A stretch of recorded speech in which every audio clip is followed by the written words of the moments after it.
Hi!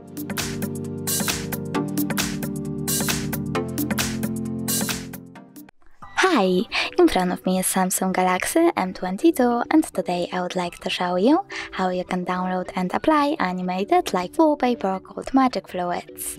Firstly, access Play Store, click on the search bar and type Magic Fluids. After that, you need to download this app from this developer and open it.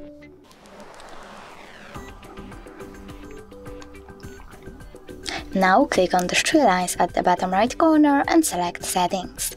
Then click I accept and adjust your wallpaper however you want to. When you're done, click at the top right corner and bottom one again.